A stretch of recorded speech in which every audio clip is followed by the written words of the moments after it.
سڵاتان لەبێت و ئەم کاتتان باش بینەرانی ئازیز و خۆشەویست. لەگەڵ هاوڕانی هاوکارم هاتوونەتەوە خزمەتان بۆ پێشکەشکردنی گەشتەوەڵەکانی سەرلەبانی ڕۆژی شەممە سەرەتا سەردێڕی چەند هەواڵ. هێرشی مامورانی شارەداری بۆ سەر دەستفرۆشانی مریوان، کاردانەوەی کەمپینی مافی مرۆڤی ئێران سەبارەت بە حوکمی ئەعدامی ژنانی زیندانی، هێرشی بەردەوامی تورکیا بۆ سەر ڕۆژاوای کوردستان، کۆبوونەوەی کرێکارانی ڕەسمی نەوت لە شرکەتی فەلات قاڕەی لاوان، مانگرتنی پەرستاران لە دوو نەخۆشخانەی کەرەج، کۆبوونەوەی کرێکارانی کارخانەی پارسواگۆن لە عێراق، دۆخی خراپی بێداشتی لە ساڵۆنی شەشی زیندانی ئێڤین، بانکێشتی حەسەن باقرینیا بۆ دادسەرای مەشهەد و گواستنەوەی شەکیلا مۆنفەرد بۆ نەخۆشخانەی دەرەوەی زیندان.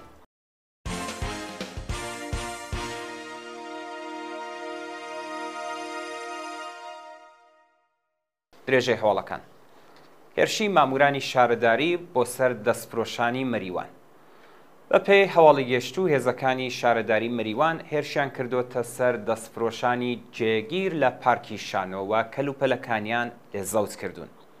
بە وتەی سەرچاوە خۆجێیەکان 4-5 هاوڵاتی هەژار لە چەند چەرخدا چای فرۆشیان کردووە و لەو ڕێگەیەوە بژێوی خۆیان و بنەماڵەکانیان دابین کردووە، بەڵام سەرکوتگەرانی کۆماری ئیسلامی لە شارەداری مریوان بە کاتی نیوە شەو هەڵیان کوتاوەتە سەریان و هەموو کەلوپەلەکانیان زەوت کردووە. کاردانەوەی کەمپینی مافی مرۆڤی ئێران سەبارەت بە حوکمی ئیعدامی ژنانی زیندانی. کەمپینی مافی مرۆڤی ئێران لە بەیاننامەیەکدا داوای لە کۆمەڵگای نێودەوڵەتی کرد سەبارەت بە سەپاندنی سزای سێدارە بەسەر ژنانی زیندانی سیاسی لەلایەن کۆماری ئیسلامیەوە هەڵوێستیان هەبێت. لە ڕاگەاندراوەکەدا هاتووە حوکمی ئیعدامی پەخشان عەزیزی، چالاکی مەدەنی و شەریفە محەممەدی چالاکی کرێکاری دەرچووە، وریشە مورادی و نەسیم سیمیاری غوڵامی چالاکی مەدەنی و لە بەندکراوانی شۆڕشی ژینا لەگەڵ تۆمەتی بەغی بەڕەوڕووبەتەوە مەترسی لە سێدارەدانیان لەسرە. هادی قایمی بەڕێوەبەری ئەو کەمپینەوتی دەسەڵاتدارانی کۆماری ئیسلامی لە بەرامبەر بزوتنەوەی بەربڵاوی ژنانی ئێران لە تاکتیکی هەڕەشە و ئیعدام کەڵک وەردەگرن تاکو و ناڕازیان بێدەنگ بکەن. پێویستە کۆمەڵگەی نێودەوڵەتی بە خێرایی و بوێرانە داوای کۆتایی هێنان بە دەرچوون و جێبەجێکردنی حوکمی ئیعدامی نامرۆڤانە لە ئێران بکات. هێرشی بەردەوامی تورکیا بۆ سەر ڕۆژاوای کوردستان. ڕۆژی هەینی 12 گەلاوێش ئەرتەشی تورکیا و بەکرێگیراوە ئیسلامگەرەکانی سەر بەو وڵاتە هێرشیان کردە سەر گوندەکانی دەوروبەری منبەج و بەو هۆیەوە 2 کەس بریندار بوون. بە پێی راپۆرتەکان گوندەکانی تویلا لە ناوچەی تەلتەمەر و تەلتورین لە کانتۆنی منبەج لەلایەن ئەرتەشی تورکیەوە بە چەکی قورس بردومان کراوە و بەو هۆیەوە 2 کەس بریندار بوون. هەروەها مەزرای گەنمی جوتیاران ئاگری گرتووە و زیانێکی زۆر بە خەڵکی ناوچەکە گەیشتووە. لەلایەکی دیکەوە پاهبادێکی تورکیا خانوویەکی لە تەنیشت کارخانەی سیمانی دێرک کردوتە ئامانج، بەڵام ڕێژەی زیانە گیانیەکانی تا ئێستا نەزانراوە. کۆبوونەوەی کرێکارانی ڕەسمی نەوت لە شرکەتی فەلات قاڕەی لاوان. کرێکارانی ڕەسمی نەوت لە شرکەتی فەلات قاڕەی لاوان ڕۆژی هەینی 12 گەلاوێش لە ناڕزایەتی بە جێبەجێ نەکردنی داخوازیەکانیان کۆبوونەوە. کرێکارانی ڕەسمی نەوت خوازیاری وەلانانی سەقفی حەقدەست، وەلانانی ئاستەنگیەکانی بەردەم سەنەواتی خانەنشینی، گەڕانەوەی ئەو بڕۆتپارەی کە لە ساڵانی ڕابردوو وەکو باج لەسەر حەقدەستەکانیان کەم کراوە، وەلانانی جیاوازی، بەکردەوە دەرهاتنی تەواوی مادەی دەی ئەرک و بەرپرسیارەتی پێرسۆنەلی نەوت، دابینکردنی ئیمکاناتی ڕفاهی و کۆتایی هێنان بە دەستێوەردانەکانی دەوڵەت لە سندوقی خانەنشینی پێرسۆنەلی نەوت بوون. مانگرتنی پەرستاران لە 2 نەخۆشخانەی کەرەج. پەرستارانی شاغڵ لە نەخۆشخانەکانی عەلی و کەوسەری کەرەج ڕۆژی هەینی 12 گەلاوێش دژ بە دۆخی خراپی پیشەیی و مەعیشەتی دەستیان لە کار کێشایەوە و مانیان گرت. پەرستارانی مانگرت و خوازیاری پێدانی داخوازیە دواخراوەکان، زیادکردنی حەقدەست، کەمکردنەوەی ساعاتی کار، دامەزراندنی هێزی کاری نوێ، چوونە سەرەوەی تعرفەی پەرستاری، پێدانی کارانە و سەختی کار، تەزمینی ئەمنیەتی پیشەی و ڕێگری لە کۆچکردنی کادری دەرمان بۆ دەرەوەی وڵات بوون. کۆبوونەوەی کرێکارانی کارخانەی پارسواگۆن لە عێراق. ڕۆژی هەینی 12 گەلاوێژ کرێکارانی کارخانەی پارسواگۆنی عێراق لە ئاسکەندەڵی بەڕێوەبەرایەتی کارخانە دەستیان لە کار کێشاوتەوە و لە ناوەندی شرکەت خۆپیشاندانیان کردووە. بە پێی زانیاریەکان پشکی کارخانەی پارسواگۆن ڕادستی وەزارەتی وزە و ئوستانی قودسی ڕەزەوی کراوە لە حاڵێکدا ئەو شرکەتە سەر بە گروپی سەنعەتی مەپنایە. کرێکارانی ئەو کارخانەیە لە ئاسنەدانی داخوازیە دواخراوەکان بەکردەوە دەرنەهاتنی گەڵاڵەی ڕیزبەندی، کەمی حەقدەست و نەبوونی ئەمنیەتی پیشەیی ناڕەزایەتیان دەربڕی و دژ بە بەڕێوەبەری کارخانە دروشمیان بەرز کردوێتەوە. دۆخی خراپی بێهداشتی لە ساڵۆنی 6 زیندانی ئەڤین.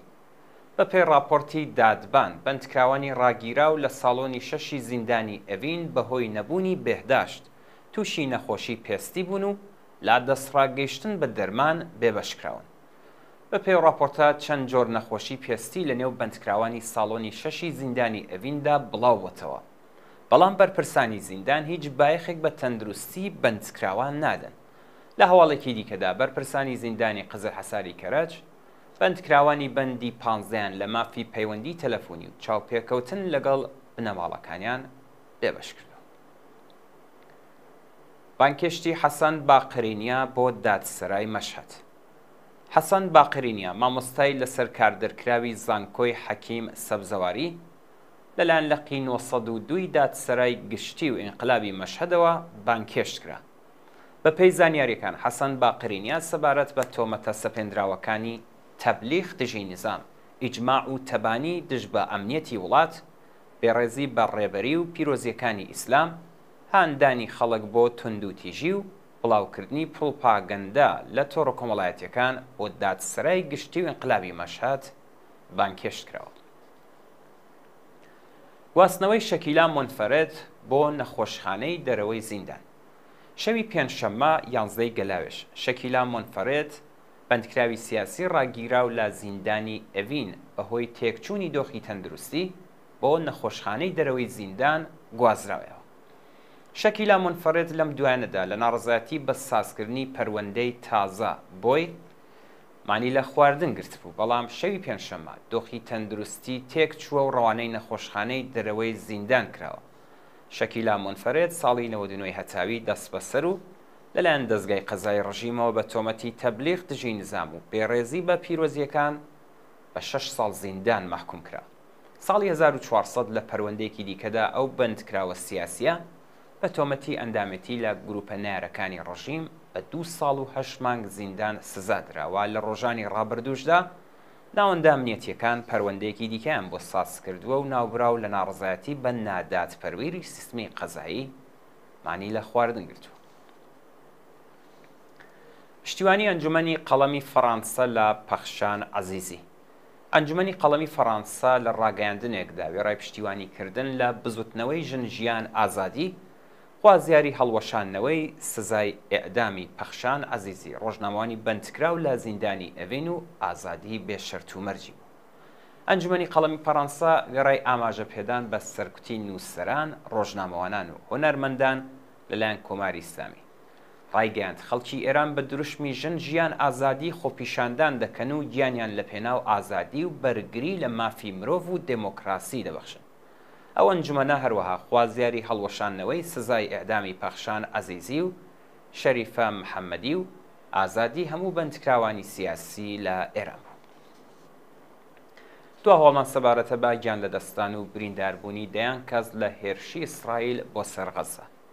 لە ماوەی 24 کاتژمێری ڕابردوودا 15 فلستینی لە هێرشەکانی ئیسرائیل بۆ سەر غەزە گیانیان لەدەستا و 29 کەسی دیکەش بریندار بوون. هاوکات لەگەڵ نزیک بوونەوە بە کاتی تۆڵە سەندنەوەی کۆماری ئیسلامی، ئەرتەشی ئیسرائیل سیستمی بەرگری موشکی بۆ بەرزاییەکانی جەولان گواستۆتەوە و فڕۆکە جەنگیەکانی خستۆتە حاڵەتی ئامادەباشیەوە.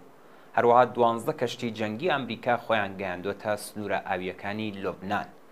ئاوکات هێرشە ئاسمانیەکانی ئیسرائیل بۆ سەر غەزە و باشووری لوبنان چڕتر بووەتەوە و حیزبوڵڵای لوبنان بنکەکانی لە باشووری لوبنان چۆڵ کردووە. لە هەواڵێکی دیکەدا گەشتە ئاسمانیەکان بۆ فڕۆکەخانەکانی بەیروت و تەلاویڤ ڕاگیراوە. بەڵا زەنگە شۆڵەکانی سەلبانیتان پێشکەشکرا. کاتێکی خۆش.